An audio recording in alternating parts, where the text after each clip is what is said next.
President-elect Donald Trump has selected 80-year-old retired Army Lieutenant General Keith Kellogg as his special envoy for Ukraine and Russia. Kellogg served as National Security Council Chief of Staff during Trump's first term. Kurt Volker, the U.S. Special Representative for Ukraine negotiations during the first Trump administration, says the president-elect made a good choice. He's an experienced military leader, I believe a three-star general, which is quite substantial. He has a close relationship with President Trump, so they're able to communicate directly. Volker says Kellogg's job will be to implement Trump's vision to quickly end the war in Ukraine.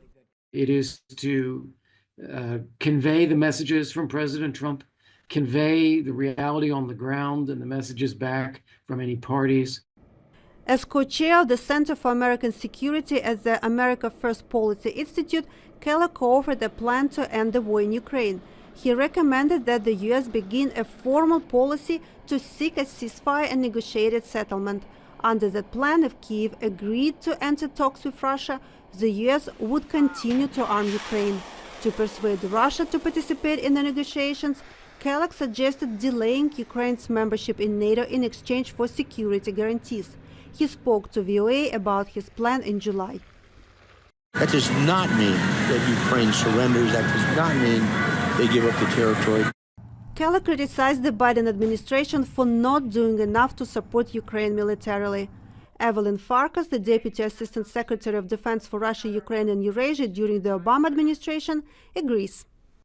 He has rightly put his finger on some of the weaknesses under the current administration and previous administrations, meaning we weren't strongly enough in support of Ukraine in terms of our material support. I think that the Trump administration is off to a good start in terms of appointing someone who's a capable expert and then, also highlighting it as an important priority.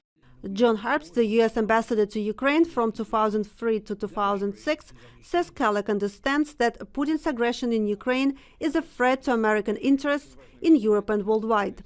He understands that ending the war in a way that ensures, as Trump wants, Ukraine's survival is important to the United States. Former Trump National Security Advisor and now outspoken Trump critic John Bolton says that Kellogg does not have enough experience for the job. He doesn't have a sense of the conflict himself. He's an opponent of NATO in many respects. David Kramer was the Deputy Assistant Secretary of State for European and Eurasia Affairs during the George W. Bush administration. He sees Trump's proposed national security team as a hopeful sign for Ukraine and Europe. I think the choice of General Kellogg, for example, as a special envoy is a very hopeful sign. Senator and hopefully Secretary of State Rubio also understands the situation well. The National Security Advisor Michael Waltz is a very strong pick. Kellogg is expected to work closely with Waltz, who praised him on X as committed to bringing the war in Ukraine to a peaceful resolution. Tatiana, Vorozhko, VOA News, Washington.